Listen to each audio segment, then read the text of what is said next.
Bom dia, meus queridos.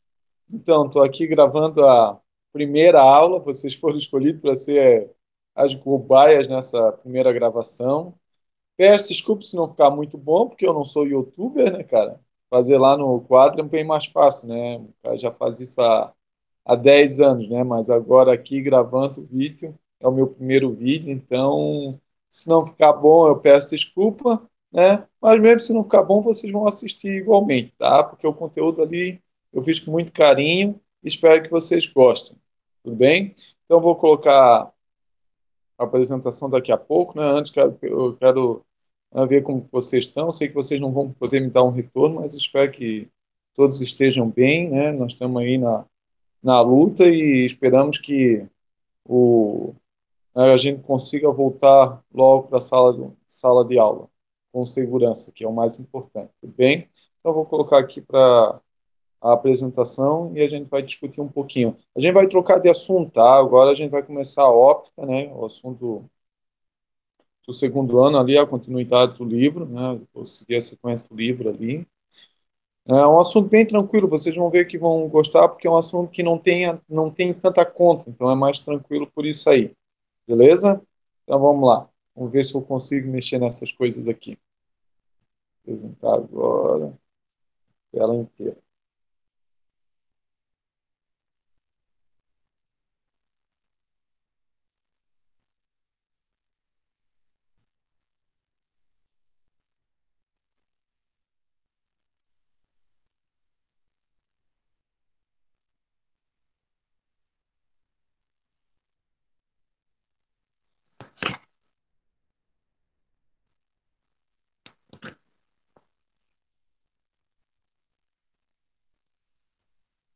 Apresentação. Então vamos lá, então. Né? Começar aí pela óptica, né? Então a óptica é o estudo dos fenômenos relacionados à luz.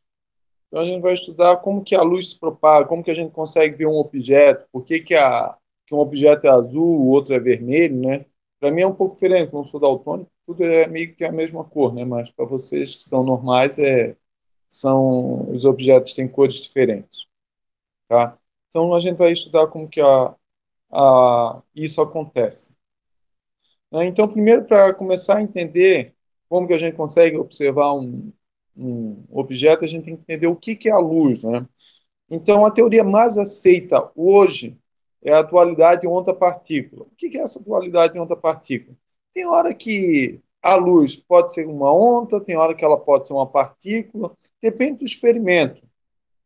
Então, quando eu faço um tipo de experimento, ela se comporta como uma partícula, né? Experimentos como, né, o experimento do efeito fotoelétrico, a luz se comporta como uma partícula, né? E esse experimento, né, foi o que deu o Nobel ao Albert Einstein.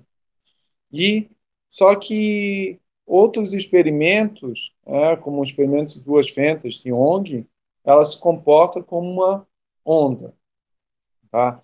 E aqui a gente vai estudar a luz como uma onda eletromagnética, né? Ou seja, a luz ela é uma onda eletromagnética, mas a luz é só a parte do visível, só a parte que a gente consegue enxergar desse espectro de ondas eletromagnéticas. Então, o espectro é muito, muito grande. Tem ondas de rádio, micro-ondas, ultravioleta, raio-x, raio gama, mas o que a gente vai estudar é só o espectro visível, só o que a gente consegue ver, que é a luz. Ok? Então, primeiro a gente tem que vamos analisar como que a gente vai fazer esse estudo, né? Vocês já observando a imagem ali, vocês estão vendo que tem feixes de luz, né? Como a gente liga uma lanterna, tem um feixe de luz. Então, essa parte toda luminosa a gente chama de feixe. Esse feixe é composto por diversos raios. Então, esses raios feitos na máquina ali, ou seja, ilustrado ali, as setas, são os raios de luz.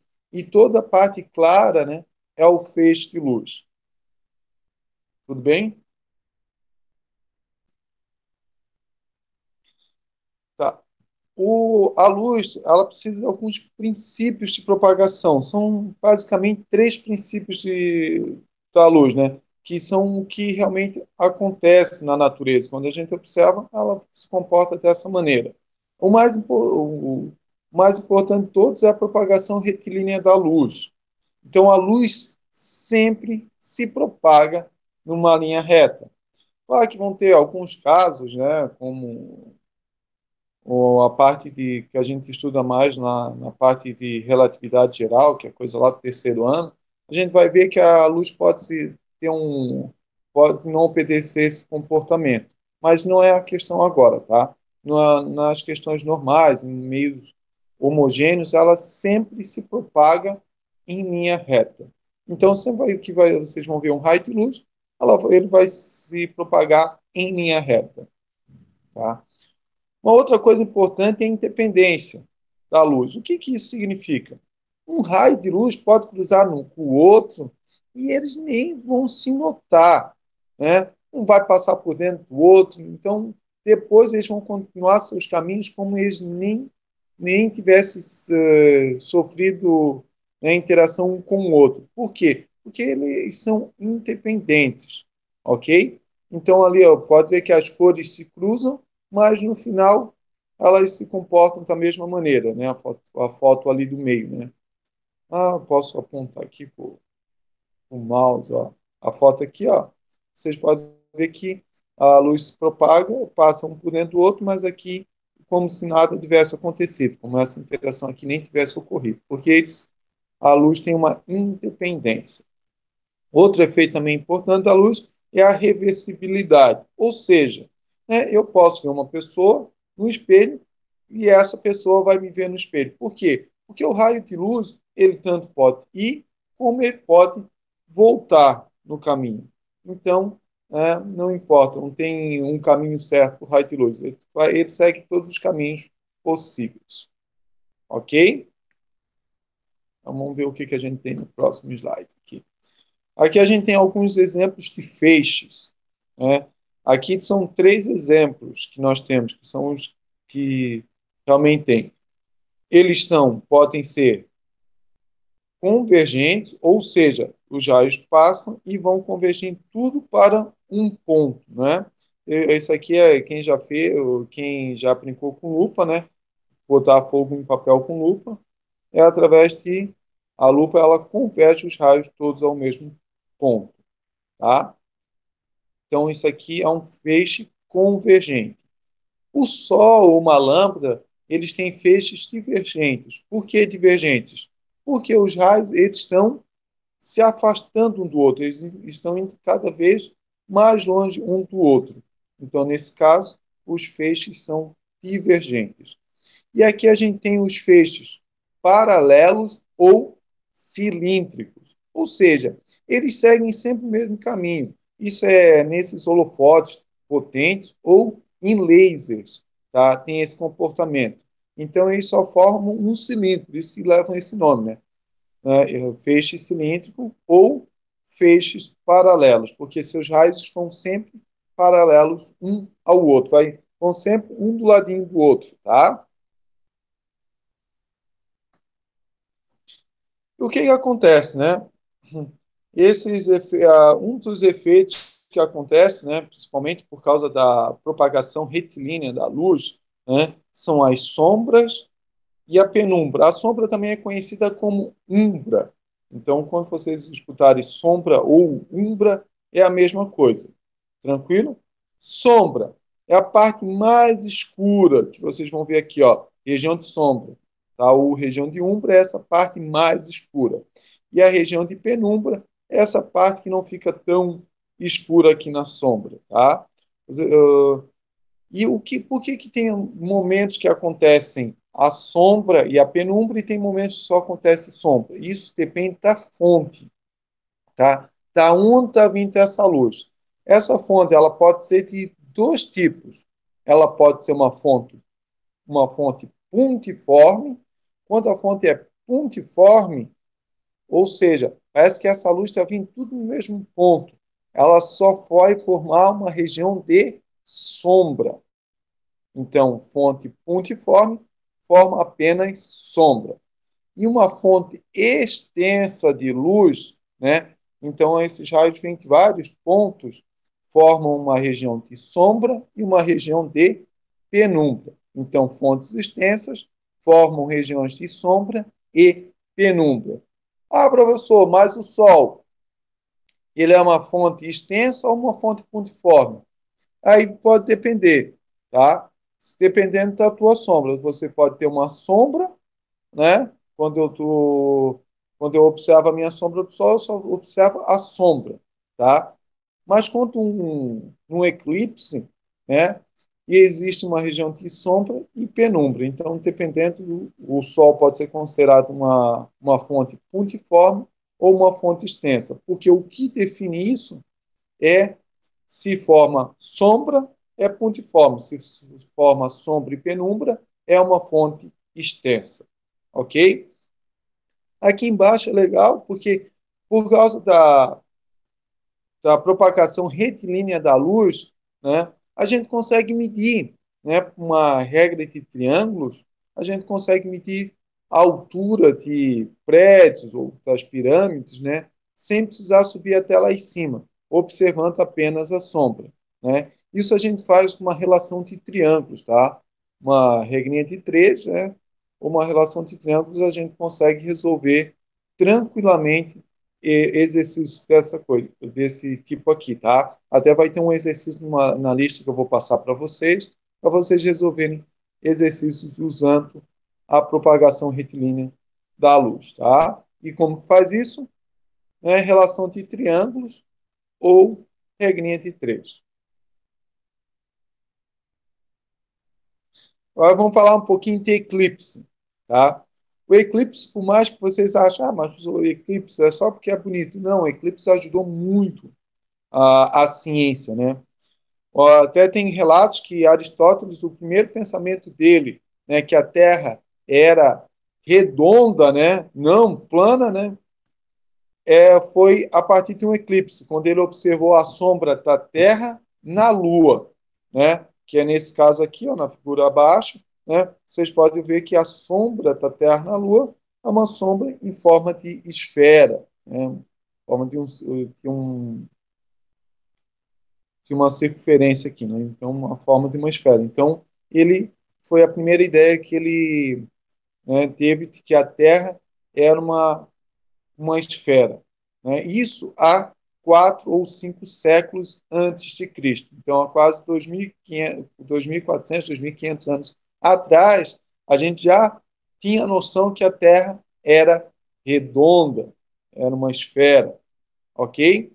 E as principais medidas de tamanho de Lua foram observadas em eclipses. Aí, depois, em torno de 1 ou 2 séculos antes de Cristo, eles conseguiram medir o tamanho da Lua observando, deixa essa foto aqui fica melhor, observando quantas luas cabiam na aqui, essa aqui, no eclipse lunar, observando quantas luas cabiam na sombra da Terra. Então, eles conseguiram comparar o tamanho da Terra com o tamanho da Lua, né? Então, eles já sabiam o tamanho do raio da Terra e eles conseguiam calcular o tamanho da Lua num eclipse lunar. Ah, professor, mas a pessoa só estava falando de coisas de 2.000 anos atrás, né? Sim, mas se vocês voltarem um pouquinho depois, já no em 1919, se eu não me engano, Albert Einstein usou um eclipse solar aqui mesmo no Brasil, em Sobral, né, mais especificamente, para, né, provar a teoria da relatividade geral. Então, só para vocês verem como né, a física ela usa seus próprios estudos, né, para fazer estudos cada vez mais específicos, né? E o eclipse, né, vem aí ajudar nessa hora, né? Então vamos lá. Falamos já um pouquinho da importância do eclipse. Falar o que é o eclipse solar, né? Então o eclipse solar é quando a Lua vai ficar entre o Sol e a Terra, tá? Então Nesse momento aqui, ó, vocês observam a sombra da Lua na Terra. Então, quando eu olhar, eu vou observar o quê? A Lua tampando o Sol, né? Então, esse primeiro aqui é o eclipse solar. E essa foto aqui é o eclipse lunar. Então, o eclipse solar, a Lua fica entre a Terra e o Sol, tá? Ah, professor, mas por que em alguns momentos, em algumas partes do mundo é observado o eclipse e em outras não? Porque olha, né, como esse cone de sombra vai passeando pela Terra. Então, tem partes que esse cone de sombra não vai passar. Então, esse pessoal que não vai ou não vai passar essa sombra aqui, não vai observar o eclipse, ok? Quem vai ter uma visão privilegiada do eclipse é só quem vai ficar aqui, ó, no eclipse total, tá? Então, nessa parte aqui, ó, na parte da sombra ou da umbra, nós temos o que? O eclipse total do Sol, tá? E na parte da penumbra, que é essa parte externa aqui, a gente tem o eclipse parcial, ok? Já o eclipse lunar, né? Também a diferença é que agora quem vai ficar no meio é a Terra. Então a gente vai observar o quê? A sombra da Terra na Lua, né? E também, né? Tem uma parte que vai ser uma região de penumbra, né? Então essa primeira parte aqui é uma região de penumbra e aqui é a região de sombra ou de umbra, tá? E aqui volta a ser a região de penumbra. Tranquilo? Né? Voltando, como é bem observado aqui na figura, né? A região de sombra e a região de penumbra, elas existem por causa da propagação linear, da propagação retilínea da luz. Ok? Agora, uma parte um pouquinho mais tranquila, né? Fonte e luz. Né? Isso aí a gente já viu lá, eu acho que quinta, sexta série, a gente já vê isso aí, né? Fonte de luz ela pode ser primária, ou seja, que tem a luz própria, que emite luz, né? Que é o sol, um fósforo aceso, uma vela acesa, uma lâmpada acesa. Ou fonte de luz secundária, que é os corpos que não emitem luz, eles apenas refletem a luz, tá? Aqui é bom, só para vocês terem uma noção que para conseguir observar, conseguir ver qualquer coisa, esse corpo precisa ser iluminado por uma fonte de luz. Então, se não tiver luz, eu não consigo ver esse corpo, tá? Então, eu consigo ver eu consigo ver o meu celular, eu consigo ver uma cadeira, porque a luz bate nessa cadeira, né, refletida e vem até meus olhos, tá? Então, dessa maneira, eu consigo observar um objeto. Tranquilo? Né? Qualquer objeto que não tem luz própria é uma fonte de luz secundária. Né? E a fonte de luz primária tem luz própria. Né? Não esqueçam, vela apagada é uma fonte de luz secundária. Uma lâmpada apagada é uma fonte de luz secundária. A lâmpada acesa é uma fonte de luz primária. Ok? Agora começamos a ver uma partezinha um pouco mais legal, a parte da reflexão da luz, né? Então ali é uma foto, né? Como que acontece essa reflexão da luz, né? Uma foto, provavelmente essa foto foi editada, porque não é fácil bater uma foto desse nível, né? É, não é minha, tá? Então, botei ali só para vocês terem a noção do que é a reflexão da luz, né? Ela pode ser feita, né, em superfícies extremamente lisas. Tá? Aí a gente vai ver por que tem que ser superfícies extremamente lisas, tá? Né? Então, a reflexão pode ser de dois tipos: a da luz regular, né, que são nas superfícies completamente lisas, como no lago, né, ou nos espelhos aqui com o gatinho, né? Então, isso é uma reflexão de luz regular, ou seja, todos os raios eles vão bater e vão ser refletidos, né? Com a mesma regra, ou seja, seguindo o mesmo padrão. Então, isso eu consigo ver bem o reflexo, eu consigo ver qual é a imagem que está sendo refletida ali, ok? Então, isso é uma reflexão da luz regular, né? Só voltando aqui novamente, né? o feixe de luz e o feixe de luz, né? Parte amarela aqui, né? E os raios de luz são os raios aqui dentro, né? Tem 3 raios aqui. Tudo bem? Nesse caso, né, os raios eles vêm em paralelo e saem em paralelo, né, seguindo um padrão. Esse tipo de reflexão a gente chama de reflexão da luz regular. E nós temos a reflexão da luz difusa, né?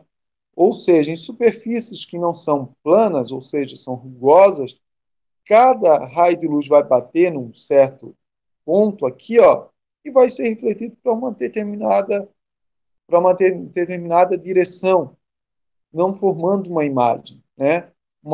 Formando o quê? Imagens irregulares, reflexos irregulares, tá? Ah, professor, e a parede de tijolo, o que que é? É uma reflexão da luz difusa, eu não consigo ver um reflexo. Ela bate e reflete para qualquer lugar. Tranquilo? E essa reflexão segue algumas regras, né? Na verdade, seguem 2 regras básicas. A primeira lei da reflexão diz que o raio incidente, a reta normal e o raio refletido formam um único plano denominado plano de incidência. Ah, explica aí, professor, para facilitar. Tudo bem. Quem é o raio incidente? É, o raio de luz, né, que está vindo do objeto que vai ser refletido. Então, está aqui, ó, o raio incidente, esse RI aqui, ó, em vermelho.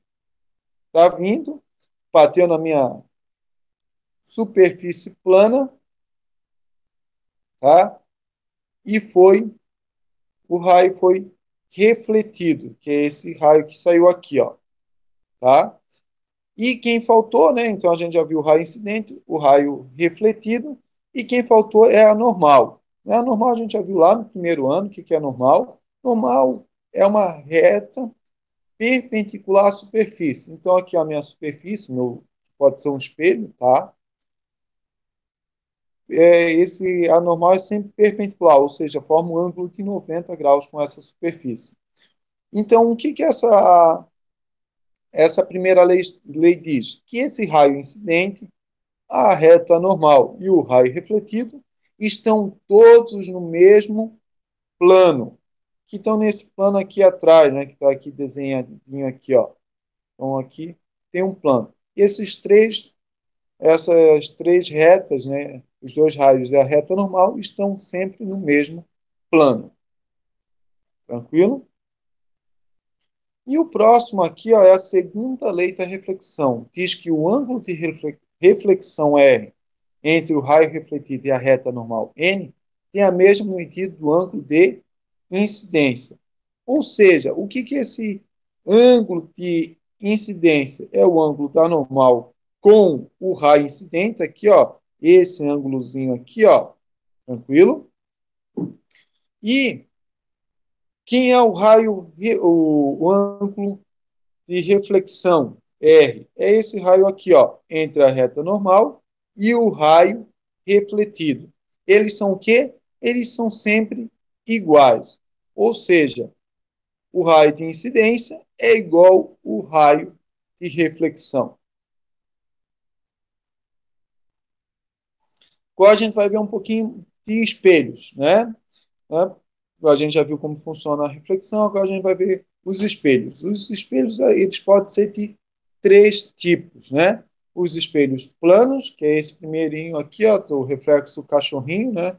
Só para vocês não falar que eu sou terrorista, né? Ó, como que eu tenho coração aí, eu sou uma pessoa fofa, uso até fotinhas de animal para ficar bonitinha a minha aula, tá? Tem os espelhos esféricos, que é uma esfera espelhada, né, nesse caso, né, ele não precisa ser a esfera completa, ela pode ser cortada. Isso aí vai ver futuramente, desculpa, né, a gente vai ver futuramente isso. Ou os espelhos podem ser parabólicos, que é nesse último caso aqui, ó. Isso aqui é uma usina heliotérmica. O que que ela faz? Os raios de luz vêm, né? Esses raios de luz, quando vêm do Sol, a gente fala que eles vêm paralelos, né, à reta normal, esse espelho aqui. Eles vão incidir nesses espelhos parabólicos, né, e vão ser refletidos nesse cano aqui, ó. Toda a luz do sol que está vindo, que está batendo nesses espelhos, estão sendo concentrados nesse cano, tá? Então, estão concentrados. Se está sendo concentrado, o que vai acontecer? Eu vou aquecer. Dentro desse cano tem um fluido, que eles falam que é um fluido térmico, né? Depois a gente vai ver o que é capacidade térmica, essas coisas mais para frente, mas eu já posso falar para vocês que essa capacidade, esse fluido tem uma capacidade térmica muito alta, ele consegue armazenar muito calor, né? E ele vai fazer o quê? Vai para dentro da usina, né, aquecer a água numa caldeira, para daí essa água gerar vapor e esse vapor girar uma turbina e essa turbina gerar energia elétrica, tá? Então, só para vocês verem como, né, são bem úteis esses espelhos aí, tá? Então, primeiro a gente vai estudar o espelho plano. O espelho dos esféricos e parabólicos é mais para frente, tá? Então, primeiro, espelho plano, né? Então, ali, eu primeiro só estou trazendo aqui como que a gente anota, né? Porque não é fácil desenhar um espelho. Então, na física, a gente, por facilidade, a gente usa sempre uma representação, um esquema. Que é esse aqui, ó. O espelho pode ser desenhado, é uma linha reta com esses risquinhos. Esses risquinhos quer dizer a parte que é opaca, ou seja, a parte que não tem um reflexo. E a parte lisa é o lado espelhado, ou seja, onde que vai ter o reflexo do espelho. Tudo bem? Aqui é uma outra maneira de representar o espelho, né? Uma linha escura e uma parte mais clara. Então, a linha escura é onde está sendo o reflexo e a parte clara é onde está sendo a parte opaca do espelho. Tudo bem? Então, vamos lá. Formação de imagens no espelho plano, né? Então, como que acontece essa formação? Eu observo o espelho, né?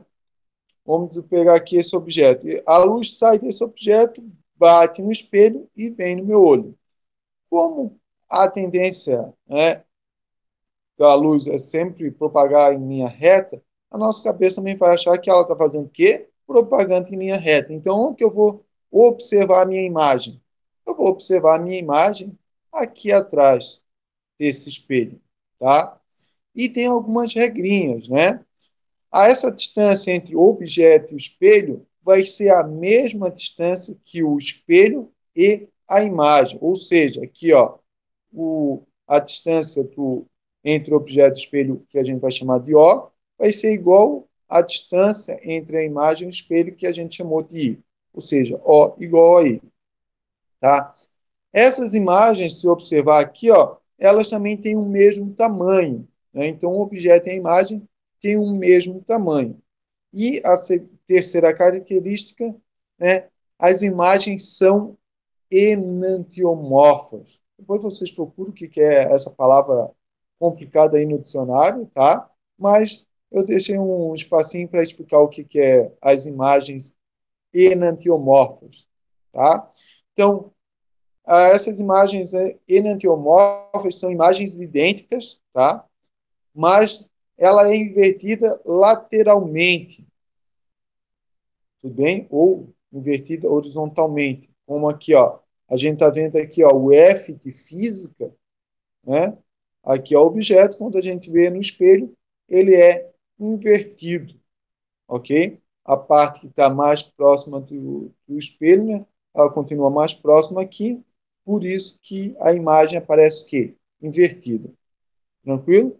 E aí explica por que, que as ambulâncias, carro de polícia ou carro de bombeiro vem escrito invertido na frente. Por quê? Quando vocês vão olhar essa imagem pelo espelho retrovisor do carro de vocês, vocês vão ler essa imagem corretamente, tá? Por isso que eles escrevem invertido aqui, para que vocês possam ler corretamente o reflexo dela no espelho de vocês, ok? Agora, sobre a associação de espelhos. Eu posso pôr, claro que a gente sempre quer complicar, né? Em vez de usar um espelho, a gente vai colocar dois espelhos associados, né? Entre esses espelhos, a gente pode considerar um ângulo, né? Então, aqui, ó, aqui na primeira imagem, eu tenho um ângulo de 90 graus entre esses espelhos. Eu tenho uma formação de três imagens. Aqui eu fechei um pouquinho mais o ângulo, né? Nessa segunda imagem aqui, ó. Fechei um pouquinho mais o ângulo, já tenho a formação de uma, duas, três, quatro imagens. Aqui no dado, aqui embaixo, eu fechei ainda mais. Tem a formação de uma, duas, três, quatro, cinco, seis, sete imagens. E aqui nessa imagem, aqui, ó, eu fechei completamente. Eu botei dois espelhos paralelos, um na frente do outro, tá? Eles estão um na frente do outro assim, ó. Então, o que que acontece? Né? Eu ponho um objeto aqui no meio, eles estão na frente. A imagem desse objeto vai bater nesse espelho, vai bater aqui, que vai refletir aqui, e vai ficando refletindo um no outro infinitamente, tá? Então, nesse caso, quando o ângulo entre eles é zero, ou seja, eles são paralelos, né? O ângulo entre eles é zero, a gente diz que formam infinitas imagens. E como que a gente faz para calcular isso? Né? Aí chega uma continha, né? Para calcular isso, a gente usa essa continha aqui bem simples, ou seja, onde o n é o número de imagens formadas, 360, né? É a circunferência total, e o alfa é o ângulo entre os dois espelhos, né? Então, aqui, ó, esse ângulo aqui entre os dois espelhos. Então, aqui, ó, esse ângulo vale, né, nesse exemplo aqui, vale 90 graus, né? Então, se eu pegar aqui, ó, 360 dividido por 90, vai dar 4, né? Menos 1 vai dar 3, que formam as três imagens aqui, ó. Uma, duas, três imagens. Ok? Tranquilo? Bem simples, né? De entender, bem simples de calcular. E por último, né, para finalizar aqui, o campo visual. Então, o que é esse campo visual? É o que eu consigo enxergar a partir desse espelho. Né? Então, aqui o garotinho está se olhando no espelho, só está vendo uma parte dele, porque o campo visual dele é só isso aqui que ele está enxergando. Esse é o campo visual. Como que eu faço para desenhar esse campo visual? É muito simples. Vamos dizer que meu olho está aqui nesse ponto O, aqui em cima. Eu vou botar um ponto simétrico a ele. O que é o ponto simétrico? Essa distância aqui, né? Vou medir e vou fazer essa mesma distância aqui para baixo. Então, botei um ponto simétrico aqui embaixo do espelho. Tá? E, a partir desse ponto simétrico, eu vou desenhar uma reta passando nessa parte aqui do espelho e indo, né? Ela pode ir até onde quiser. E a outra reta, saindo do mesmo ponto O', aqui, simétrico, indo em linha reta, tá? Passando por essa outra parte do espelho. Então, tudo que tiver dentro dessa linha aqui, ó, dessas duas linhas, é o campo visual, o que eu consigo enxergar. Nesse caso, eu só vou conseguir enxergar os pontos 3 e 4 no espelho. Tá? O ponto 1, 2 e 5, eu está fora do meu campo visual. Ou seja, se eu olhar no espelho, eu não vou conseguir enxergar ele. Tudo bem? Então, esse aí é o campo visual. Então, por hoje é isso aí que eu queria passar para vocês, tá? Não tento fazer esse conteúdo aí é o conteúdo de duas aulas, tá? Que eu tentei passar de uma maneira breve, né? Para que também não seja tão enjoado, porque ficar na frente do computador dentro 24, 5 horas ninguém merece. Então, né, tentei fazer uma aula ali de uns 40 minutos para não ficar tão enjoativo para vocês, tá? Tentei fazer o mais dinâmica possível, né? Espero que vocês tenham gostado. E aqui é só uma fotinha do reflexo aí de um sol de algum planeta fictício, né? Então, se a gente morasse em algum planeta muito perto do Sol, a gente veria o Sol ainda maior, tá? Então, fiquem bem, tá? Espero que gostem. Depois eu vou estar mandando uma lista de exercícios sobre esse assunto aí para vocês, tá? Para vocês entregarem, mas com bastante prazo, tá? Vou botar aí o prazo no final do mês. Vocês fazerem com calma, uma lista bem simples, não muitos exercícios, tá? E estudem, pesquisem e qualquer dúvida a gente vou fazer um encontro, uma reunião com vocês aí no horário de atendimento, que o de vocês é na terça-feira, das 13h15 às 4h15. Então, vou fazer um horário aí de atendimento para vocês tirarem as dúvidas, fazendo perguntas, ou dar um oi aí, né, para conversar um pouquinho conosco. Tudo bem? E, pelo incrível que pareça, eu já estou até com saudade de vocês. Tá bom? Um grande abraço a todos aí.